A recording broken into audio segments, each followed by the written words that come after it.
오늘 복 받기를 원하노라 라는 제목으로 우리가 함께 하나님의 말씀을 살펴보고자 합니다. 여러분, 우리 민족은 유독 이 복 받기를 참 좋아하는 민족입니다. 그래서 오래전부터 우리 민족은 일상 생활에서 이 복을 참 가까이 하면서 살아왔습니다. 집 입구에 복조리를 걸어두거나 이 복자가 새겨진 그런 기구와 식기를 사용하는 모습에서 우리는 그 마음을 엿볼 수 있죠. 그리고 한복의 문양에서도 이 복을 바라는 염원이 그대로 나타납니다. 그렇다면 우리가 일반적으로 말하는 복은 무엇입니까? 대체로 한국 사람들이 말하는 복은 이 땅에서 누리는 축복에 집중되어 있습니다. 소극적인 의미에서 재앙을 피하는 것이라고 할 수 있고, 적극적으로는 장수하고 부귀영화를 누리는 것을 의미한다라고 할 수 있는 것이죠.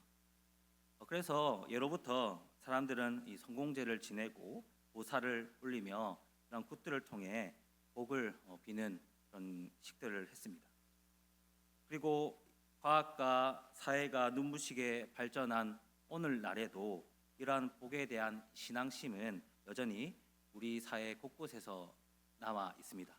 여러분, 어떤 것들이 있겠습니까? 예를 들면 이 새 차를 구입하게 되면 무사고를 기원하면서 보살을 지는 경우를 우리가 종종 볼 수 있죠. 도로를 지나다 보면 종종 그렇게 차 앞에서 고사를 지내는 모습을 발견하게 됩니다. 특히 이 울산처럼 이 현대자동차 공장이 있는 지역에서는 그런 장면들을 더 자주 마주하게 됩니다. 이처럼 우리는 이 삶의 중요한 순간마다 복을 빌고 재앙을 막으려는 의식이 오늘날에도 일상 속에서 깊이 자리 잡고 있는 것을 우리가 확인할 수 있는 것이죠. 그리고 잘 아시다시피 이러한 복에 대한 개념은 교회 안에도 깊이 스며들어 있습니다. 아직도 많은 성도들이 이 기복 신앙적인 그런 믿음을 기반으로 하나님을 많이 믿고 있으며, 그래도 이전보다 많이 회복되긴 했지만 여전히 변질된 복음과 위선적이고 거짓된 신앙이 많이 주변에서 나타내 보이기도 합니다. 하지만 여러분, 이 복 받기를 원한다, 복을 누리기 원한다라는 그 마음 자체는 결코 잘못된 마음이 아닙니다. 하나님께서 분명히 자신의 자녀들에게 복 주시기를 기뻐하시는 분이십니다. 특히 구약 성경에 보면 하나님은 때로 세상 사람들이 말하는 그런 세상의 여러 가지 복들을 통해 하나님의 자녀들에게 자신의 축복을 부어주시는 것을 우리가 보기도 합니다. 아브라함, 이삭, 야곱 이 모두는 실제로 복을 누리기 원했고, 그렇게 하나님께 복을 받는 그런 삶을 우리가 대표적으로 이들을 통해서 우리가 볼 수 있는 것이죠. 오늘 본문에서도 마찬가지로 복을 간절히 원했던 한 가정이 등장합니다. 바로 미가의 가족입니다. 1절을 보면 미가의 가족이 이 에브라임 산지에 거주하고 있었다라는 사실을 우리가 볼 수 있습니다. 이 말은 곧 그들이 이 에브라임 지파에 속한 사람일 가능성이 크다라는 것을 우리에게 시사해 주고 있는 것이죠. 여러분, 이 에브라임 지파는 12지파들 가운데 가장 강력한 지파 중 하나로 꼽히는 지파라고 할 수 있습니다. 하지만 이 사사기 안에서 보면 이 에브라임 지파에 대한 묘사는 그렇게 긍정적이지 않습니다. 예를 들면 기드온이 미디안의 손에서부터 이스라엘을 기적적으로 구했을 때 이 에브라임 지파는 이 전쟁이 모두 끝난 뒤에 뒤늦게 나타나서 오히려 기드온의 그런 공을 시기하며 그를 비난했던 적이 있습니다. 그 외에도 또 같은 수법으로 입다에게 시비를 걸다가 입다의 갈등 속에서 무려 4만 2천 명이라는 그 엄청난 목숨을 잇는 그런 참사가 일어나기도 했던 그런 지파입니다. 이처럼 사사기에서 이 에브라임 지파는 자신의 유익을 위해서라면 수단과 방법을 가리지 않는 지파로 그렇게 그려집니다. 따라서 이 오늘 본문에서 미가가 에브라임 지파에 속한 사람이다라는 이런 설명은 지금부터 전개될 이 미가의 가정에 대한 이 이야기가 긍정적인 방향으로 흐르지 않을 것임을 암시하는 그런 장치라고 우리가 알 수 있는 것이죠.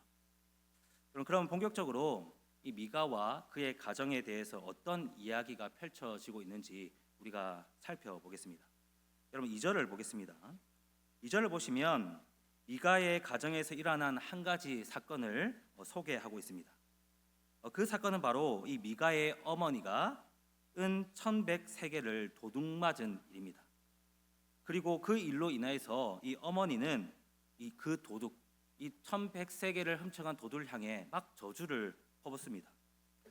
여러분 이 은 1100세겔은 이 무게로만 했을 때 약 13kg 정도에 해당되고 당시 기준으로 봤어도 정말 어마어마한 액수의 재산이었다라고 할 수 있습니다.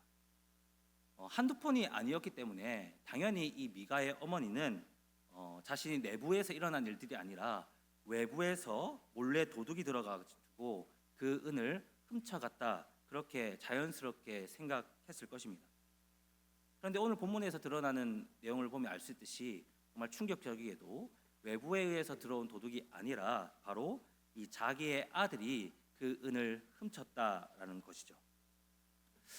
여러분 저도 어릴 적에 아직도 생생하게 기억나는 한 장면이 있습니다. 바로 누나와 작당 모의를 해서 아버지의 지갑에 아주 살짝, 큰 거 아닙니다, 아주 살짝 손을 댄 적이 있습니다. 다들 그런 경험 있으시죠? 저만 나쁜 놈 아니잖아요, 맞죠? 뭐 저와 그렇게 작당 모의를 했던 누나는 목사에게 시접을 가서 사모가 됐고, 저도 목사가 됐으니 이 정도면 잘 된 거 아니겠습니까? 뭐 어쨌든 그때 저희가 아버지의 지갑에서 훔친 돈이 얼마였을까요? 쬐금입니다. 만 원짜리 너무 큰 액수 아닙니까? 저희 어렸을 때인데. 고작 2,000원입니다. 2,000원. 누나 1,000원, 내 1,000원. 그렇게 2,000원을 훔쳤습니다. 지갑에 만 원짜리 지폐도 여러 장 있었습니다. 저희 아버지가 공무원 출신이시거든요. 그래서 그때 우체국 국장을 하고 계셨기 때문에 돈 좀 버셨습니다. 그래서 나름 이 지갑에 지폐를 늘 자부심처럼 많이 꽂아놓고 다니셨거든요. 근데 그 돈을 차마 훔치지 못하고 고작 그 지갑에서 2,000원만 꺼내서 꿀꺽 했던 그런 기억이 있습니다. 만 원짜리를 꺼내지 못했던 이유는 무섭기도 했고 조금만 훔쳐야지 들키지 않겠다라는 생각이 있었던 거죠. 뿐만 아니라 그 당시에 그런 느낌이 있었습니다. 자식으로서 적당한 수준에서 못된 짓을 해야 한다, 그런 생각이 있었던 거죠. 그런데 여러분 이 미가의 경우는 어렸을 적에 한 번쯤 부모의 지갑을 털어봤을 그런 추억거리 같은 게 아닙니다. 미가는 이미 다 큰 성인이었고 그가 훔친 돈은 단순한 용돈, 간식거리를 사 먹는 용돈의 수준이 아니라 가정에서의 주요 재산이라고 할 수 있는 엄청난 금액을 훔친 겁니다. 이것은 단순한 호기심이 아니라 분명한 의도와 목적이 있었기 때문에 할 수 있었던 행동입니다. 그런데 이 상황에서 더 이해되지 않는 게 한 가지 더 있습니다. 바로 이 미가가 너무나도 쉽게 그 범죄의 사실을 털어놨다라는 겁니다. 여러분 생각해 보시오. 그 시대에 경찰이 있습니까? 뭐가 있습니까? 지문 감식이 있습니까? 뭐가 있습니까? 게다가 이 에브라임 산지는 겹겹이 쌓여 있는 산지로서 누군가 그 도둑을 잡을 수 있는 가능성이 거의 없었습니다. 기왕 훔쳤다면 무덤까지 입 다물고 넘어가도 모를 수 있었던 일이었다는 거죠. 그런데 미가는 어머니가 퍼붓는 그 저주를 듣자마자 마치 무언가에 씌인 것처럼 놀라며 자신이 훔쳤다고 하면서 돈을 그대로 뱉어냅니다. 여러분 이쯤 되면 우리도 한 가지 생각이 듭니다. 아니 이렇게 쉽게 내놓을 거면 애초에 훔치지 말지 왜 이 사람은 이렇게 큰 돈을 훔쳤을까? 우리는 바로 여기서 미가의 행동에 숨겨진 한 가지 목적과 집착을 보게 됩니다. 그것이 무엇이냐면 바로 이 복에 대한 생각입니다. 그는 복을 받고 싶었고 그 복을 누리기 위해서는 수단과 방법을 가리지 않았던 것입니다. 그런데 어머니의 저주가 그 복의 길을 막겠다라고 생각하는 순간 미가는 두려워졌고 그 저주를 풀기 위해서라도 자신의 죄를 고백할 수밖에 없었다라는 것입니다. 즉 미가는 다른 이유가 있어서가 아니라 자신이 원하는 복을 잃지 않기 위해서 자백을 택한 것입니다. 이 사실은 그의 어머니의 반응을 통해서도 우리는 알 수 있습니다. 여러분 2절 하반절을 보시오. 2절 하반절을 보면 이렇게 말합니다. 보소서 그 은이 내게 있나이다. 내가 그것을 가져갔나이다. 그렇게 말하자 그의 어머니 즉시 어떻게 반응하고 있습니까? 내 아들이 여호와께 복받기를 원하노라 라고 그렇게 말합니다. 여러분 이 반응이 정상적인 반응이라고 할 수 있습니까? 자신의 재산을 훔친 아들에게 화를 내거나 책망하기는커녕 오히려 복을 빌어주고 있는 이 장면은 그저 모성애로만 설명되지 않습니다. 아무리 도덕적인 윤리가 무너진 사사기 시대였다라고 해도 정말 밑도 끝도 없이 자신의 재산을 훔쳐간 아들에게 복을 빌어줄 수 있는 부모는 정말 흔치 않았을 것이죠. 그녀는 분명 아들이 잘못했다라는 사실을 알고 있었습니다. 그럼에도 불구하고 그 아들의 잘못을 문제 삼지 않고 오히려 축복을 빌어준 이유는 이 아들의 마음속에 있는 목적이 무엇인지를 너무나 잘 알고 있었기 때문입니다. 즉 미가는 분명 잘못된 선택을 했지만 그 출발점, 복을 얻고자 하는 그 열망이 있었고 어머니 역시 그 사실을 인식하고 그 열망에 동의하고 있었던 겁니다. 그래서 그녀는 아들을 꾸짖는 대신에 그의 목적에 초점을 맞추어 저주를 거두어드리고 다시 복을 빌어주고 있는 겁니다. 여러분 이게 도대체 무슨 상황인지 잘 이해가 안 되시죠? 네, 이해가 안 돼야 맞습니다. 난 부모님의 마음으로 이해할 수 있겠는데 이거 안 됩니다, 여러분. 이 상황은 단순히 자식을 감싸는 어머니의 행동이 아니라 이 복에 대한 공통적인 좀 비상식적인 집착 그리고 그로 인해 삶이 얼마나 죄로 오염될 수 있는지를 보여주는 그런 상징적인 장면이라고 할 수 있는 겁니다. 그럼 여러분 미가가 그토록 원했던 복 그리고 어머니가 자식에게 빌어주었던 그 복은 과연 어떤 복이었을까요? 바로 미가가 그토록 바랬던 복은 영적인 복은 아니었습니다. 그가 원했던 복은 이 세상 사람들이 흔히 바랬던 그런 복, 다시 말해서 그는 세상적인 풍요와 그런 형통을 원했던 겁니다. 그는 그 복을 얻을 수만 있다면 심지어 어머니의 재산을 훔쳐서라도 그 복을 자신의 것으로 만들고자 했던 겁니다. 그리고 그 복을 위해서라면 율법도 윤리도 심지어 가족 관계도 기꺼이 무시할 수 있었습니다. 그 마음의 중심에는 하나님도 거룩함도 순종도 없었습니다. 오직 복, 그것도 이 땅에서 누리는 그 축복만이 그에게 있어서 유일한 삶의 목적이었던 겁니다. 그리고 그런 복에 대한 집착은 그의 어머니조차도 바라는 것이었기 때문에 아들을 꾸짖기보다는 오히려 복을 빌어주고 그를 돕기 위해서 자신이 직접 행동에까지 나선 겁니다. 여러분 3절을 보시죠. 어머니는 아들에게 은을 되찾은 뒤 이렇게 얘기합니다. 내가 내 아들을 위하여 한 신상을 새기며 한 신상을 부어 만들기 위해 내 손에서 이 은을 여호와께 거룩히 드리노라. 이 말은 참 기이하고 충격적인 선언입니다. 훔친 돈, 이 부정한 돈으로 우상을 만들면서 그 행위를 여호와께 거룩히 드린다라고 말하고 있기 때문입니다. 이 복에 대한 집착으로 나타나는 비상식적인 이 모습은 그들의 종교적인 행위를 통해서도 이렇게 여과없이 드러나고 있는 것이죠. 그들이 그만큼 영적으로 타락했다라는 것을 반증해 주고 있습니다. 여러분들, 그런데 더 놀라운 것은 그들의 이런 영적 타락이 여기서 멈추지 않고 한 걸음 더 나아간다는 것입니다. 여러분, 5절 보면 미가는 그 우상을 섬길 제사장으로 누구를 세우고 있습니까? 바로 자기 아들을 그 제사장으로 세우고 있습니다. 여러분, 제사장은 아무나 될 수 없었습니다. 하나님께서 명확하게 정하신 질서가 있었습니다. 오직 아론의 자손만이 제사장 직분을 감당할 수 있었습니다. 그러나 미가에게 있어서 그런 기준은 전혀 중요하지 않았습니다. 그는 복을 빌어줄 제사장만 있으면 되었고, 누가 하든 어떻게 하든 복만 주면 되는 종교만 만들면 그뿐이었습니다.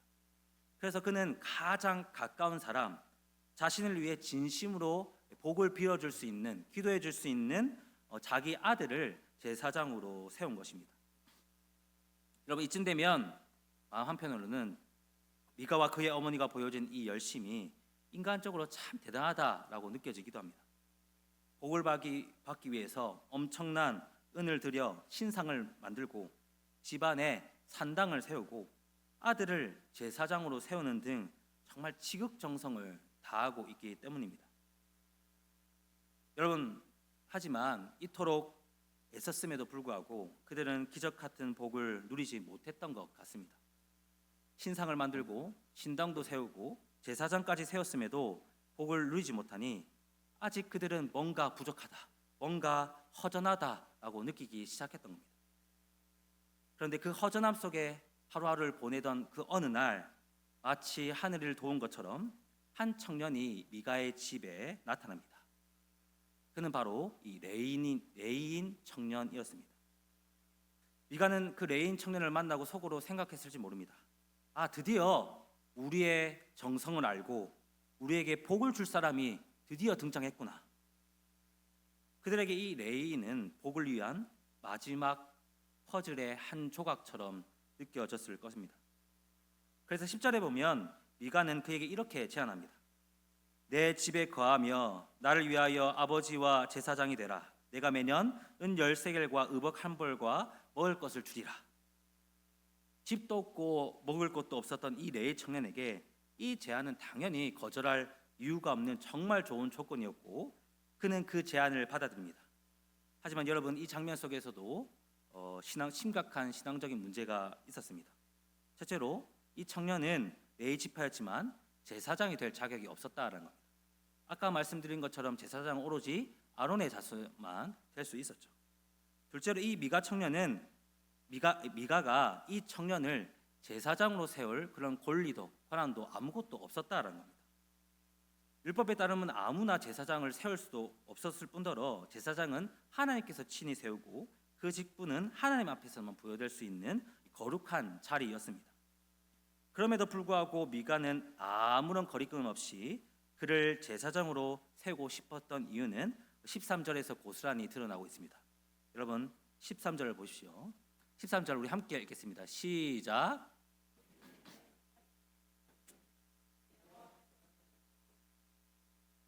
여러분, 뭐라고 얘기하겠습니까? 이제 하나님께서 나에게 복을 주실 것이다. 그렇게 너무나 기뻐하며 선포하고 있는 겁니다. 이 짧은 한마디에 미가의 신앙의 본질이 고스란히 드러나고 있습니다. 그는 하나님을 사랑하지 않았습니다. 그는 하나님께 순종하지도 않았습니다. 그저 복을 받기 위해 하나님을 종교의 도구로 시스템처럼 활용하려고 했던 겁니다. 복을 위해 죄를 지었고 우상을 만들었고 제사장을 세웠으며 복을 위해 종교적인 형식을 조작했던 인물이 바로 미가였습니다. 여러분, 이런 미가의 모습은 한국 교회 안에도 여전히 우리에게 보여주고 있습니다. 겉으로는 하나님을 믿는다 하지만 그 믿음의 핵심은 하나님 자신이 아니라 하나님께 받을 복에만 집중하는 그런 신앙의 형태가 그런 경우입니다. 하나님의 말씀도 자기에게 유익된 것만 순종하고 불편하거나 손해되는 것처럼 느껴지는 말씀은 무시하거나 외면해 버리는 그런 모습도 포함된다라고 할 수 있습니다. 사랑하는 성도 여러분, 이런 모습이 과연 진짜 믿음이라고 말할 수 있겠습니까? 말씀을 정리하도록 하겠습니다. 사랑하는 성도 여러분, 믿음은 하나님께 복을 받기 위한 도구가 아니라 하나님 그분 자체를 기뻐하는 관계라고 할 수 있습니다. 우리는 하나님을 복을 위한 수단으로 삼고 있지 않은지 되돌아봐야 되며 자신의 방식으로 하나님을 또한 이용하고 있지는 않은지 되돌아보아야 합니다. 복을 추구하는 그 열심보다 하나님을 향한 진실한 사랑과 경애가 우리의 신앙의 중심이 되기를 간절히 바랍니다. 복을 구하기 전에 하나님을 먼저 찾는 신앙, 하나님께서 주시는 것보다 하나님 그분을, 하나님 자체를 더 사모하는 신앙, 그것이 오늘 우리가 회복해야 할 참된 믿음일 줄 믿습니다. 그 믿음이 우리 안에서 회복되길 기대합니다.